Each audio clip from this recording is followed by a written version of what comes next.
ये समझ नहीं आ रहा पर्सनल प्रोनाउन? पर्सनल प्रोनाउन नहीं समझना, ध्यान से देखोगे ये पर्सनल प्रोनाउन बहुत आसान है ना, ध्यान से देखोगे आज समझ आ जाएगा अच्छे से। पहले इंग्लिश में देखते हैं फिर हिंदी में देखेंगे, ठीक है।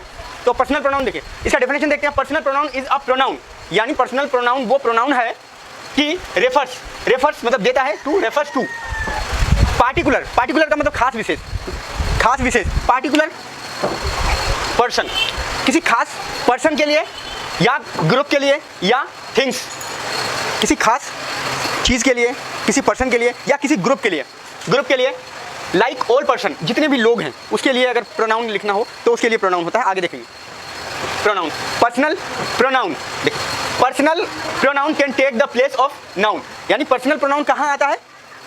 नाउन के जगह पे, take the place of noun, यानी नाउन के जगह पे पर्सनल नाउन का इस्तेमाल किया जाता है। डायरेक्ट नाउन, जो नाउन है, जैसे मेरा नाम है, तुम लोगों का नाम है, किसी और का नाम है, तो डायरेक्ट उस नाम के जगह पे हम किसका इस्तेमाल करते हैं? पर्सनल प्रोनाउन का इस्तेमाल करते हैं। क्लियर? कोई दिक्कत? पर्सनल नाउन या फ्रेज का साथ में अगर कोई चीज़ मिली हुई है तो वो पर्सनल क्या हो जाएगा? फ्रेज हो जाएगा। आगे देखते हैं व्यक्तिवाचक, पर्सनल प्रोनाउन का हिंदी होता है व्यक्तिवाचक। क्या होता है? व्यक्तिवाचक सर्वनाम वो सर्वनाम है जो किसी खास व्यक्ति, वस्तु या समूह का बोध कराता है। व्यक्ति या वस्तु के समूह का बोध, ग्रुप का बोध कराता है। तीन चीजें आएगी, या तो कोई व्यक्ति को बताएगा, दूसरा वस्तु को बताएगा, किसी वस्तु को बताएगा, या इन दोनों के समूह को बताएगा, यानी लोगों के समूह ग्रुप को बताएगा, या वस्तु के ग्रुप को बताएगा। ठीक है, कोई दिक्कत?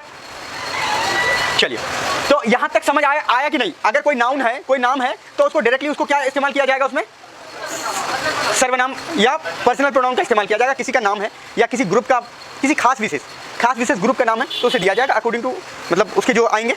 यहां तक समझ आ गया? किसी को कोई दिक्कत है यहाँ पे? किसी को कोई दिक्कत नहीं है? समझ आ गया?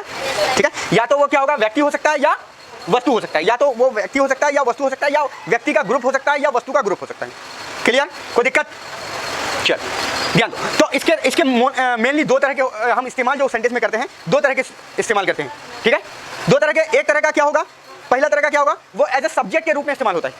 एज ए सब्जेक्ट में सेंटेंस में स्टार्टिंग में आएगा, वो सब्जेक्ट के रूप में इस्तेमाल होगा। क्लियर? और अगर वो सब्जेक्ट के रूप में नहीं इस्तेमाल हो रही तो वो ऑब्जेक्ट के रूप में इस्तेमाल होगा। ठीक है, तो दो केस हो जाएगा, एक नॉमिनेटिव केस हो जाएगा, दूसरा ऑब्जेक्टिव केस हो जाएगा। नॉमिनेटिव प्रोनाउन या ऑब्जेक्टिव प्रोनाउन। कोई दिक्कत? कोई दिक्कत? चलो, तो आप देखते हैं ऑब्जेक्टिव प्रोनाउन क्या होता है और सब्जेक्टिव प्रोनाउन क्या होता है। ठीक है, देखो आई सब्जेक्ट के लिए हम इस्तेमाल करते हैं, जो भी स्टार्टिंग में कोई भी आता है, स्टार्टिंग में जो सिंगल जो आता है वो स्टार्टिंग में आता है, वो क्या होता है? सब्जेक्ट, एज ए सब्जेक्ट के रूप में इस्तेमाल होता है। क्लियर? किसी को कोई दिक्कत? देखिए आई क्या होता है? First person singular. आई क्या होता है? सिंगुलर, किसी एक के लिए, जैसे मैं, तो मैं अकेले के लिए मैं बोलता हूँ। क्लियर? और ये सब्जेक्ट के रूप में इस्तेमाल होता है। क्लियर? कोई दिक्कत? एज ए सब्जेक्ट के रूप में इस्तेमाल होता है। अब आई का ही मतलब दूसरा मतलब, जब हम ऑब्जेक्ट बनाते हैं इनको, तो वो क्या बन जाता है? मी बन जाता है। और वो किसके इस्तेमाल में आता है? ऑब्जेक्ट के रूप में आता है। वो एज ए ऑब्जेक्ट के रूप में आता है। कोई दिक्कत? ये आई ही मी है, ये दूसरा चीज नहीं, इसका फॉर्म है। ये सब्जेक्टिव फॉर्म है और मी ऑब्जेक्टिव फॉर्म है। कोई दिक्कत? ये ऑब्जेक्ट के रूप में इस्तेमाल होगा मी, और ये सब्जेक्ट के रूप में इस्तेमाल होगा। किसी को कोई दिक्कत? आगे बढ़े। ये दोनों क्या है? सिंगुलर है। अब देखो, और ये फर्स्ट पर्सन है। कितने पर्सन होते हैं? कितने पर्सन होते हैं? 3 पर्सन होते हैं, है ना। ये दोनों क्या है? First person. ये दोनों क्या है? First person. ये क्या है? Third person, second person. और ये क्या है? Third person. कैसे? ध्यान दो, बात करने वाले को सब्जेक्ट यानी फर्स्ट पर्सन कहते हैं, जो बात करता है। तो मैं या हम लोग बात करेंगे, बात मैं या हम लोग ही करेंगे। अब आते हैं वी में। वी क्या है? फर्स्ट पर्सन है। ये प्लूरल होता है। हम लोग के साथ बहुत सारे आ जाते हैं तो वो क्या होता है? प्लूरल होता है, और वो एज ए सब्जेक्ट के रूप में इस्तेमाल होता है। यही हम लोग अगर सेंटेंस के अंदर में आता है तो वो अस यूज करते हैं। क्या यूज करते हैं? अस यूज करते हैं, और एज ए ऑब्जेक्ट के रूप में इस्तेमाल करते हैं। ठीक है, आगे। अब यू क्या होता है? सेकंड पर्सन होता है।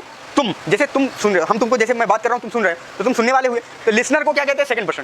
तो ये सेकंड पर्सन होता है। सिंगुलर प्लूरल दोनों के लिए इस्तेमाल होता है। क्लियर? सब्जेक्ट दोनों के लिए, तुम लोग का यू होता है। क्लियर? कोई दिक्कत? और एज ए सब्जेक्ट, और ऑब्जेक्टिव केस भी उसका यू होता है। किसी को कोई दिक्कत? आगे बढ़े। चलो, अब देखो थर्ड पर्सन में आते हैं। ही शी इट।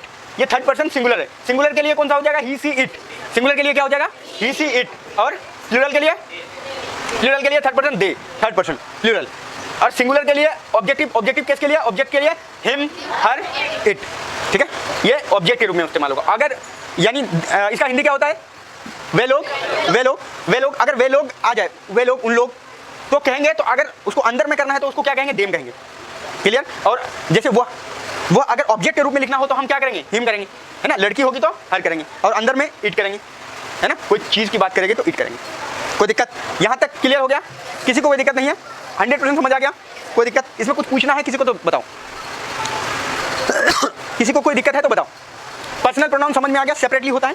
पर्सनल प्रोनाउन के दो मेन होते हैं। क्या होता है? सब्जेक्टिव और ऑब्जेक्टिव। सब्जेक्ट अलग होता है, ऑब्जेक्ट अलग होता है। यानी दोनों केस आपको याद रखनी पड़ेंगे। हम सब्जेक्ट के रूप में इस्तेमाल कर रहे हैं उस चीज़ को, पर्सनल प्रोनाउन को, ऑब्जेक्ट के रूप में इस्तेमाल कर रहे हैं। किसी को कोई दिक्कत? सिंगुलर है, प्लूरल है, सारा चीज़ बता दिया हमने। पर्सन भी बता दिया। किसी को कोई डाउट है तो पूछ सकते हो। नहीं है? आगे बढ़े, प्रैक्टिस करते हैं, है ना? प्रैक्टिस करते हैं। देखो, जिसे बोलेंगे, जिससे पूछेंगे वही बताएगा, है नहीं? चलो फैसल, खड़े हो जाओ। इस वाले सेंटेंस में कौन कौन सा सब्जेक्ट पर्सनल प्रोनाउन कौन सा है? ऊपर वाले पे पर्सनल प्रोनाउन। पर्सनल प्रोनाउन बताओ कौन सा है इस वाले फर्स्ट वाले सेंटेंस में? मुंह बंद करके रखोगे सारे।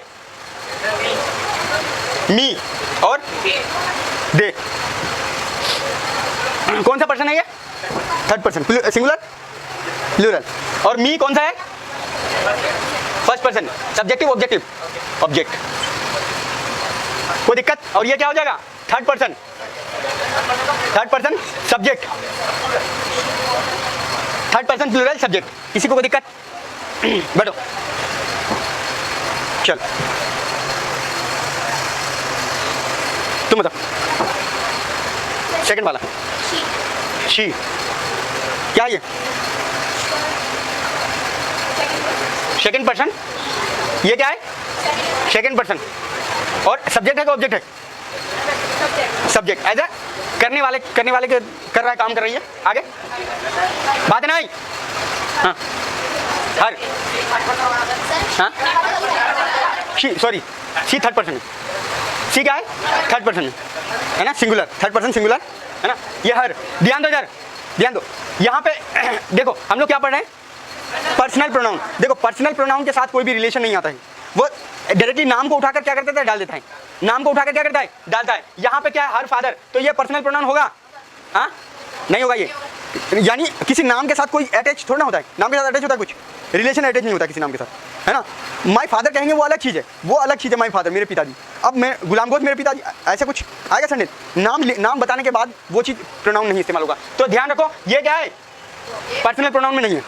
क्लियर? किसी को कोई दिक्कत? ये पर्सनल प्रोनाउन में, आगे पढ़ेंगे इसके बारे में। ये पर्सनल प्रोनाउन नहीं है। बैठो। और नहीं है पर्सनल प्रोनाउन? खड़ी हो, बताओ। थर्ड वाला वी हो गया, first person plural. Next, our, English. ये नहीं होगा?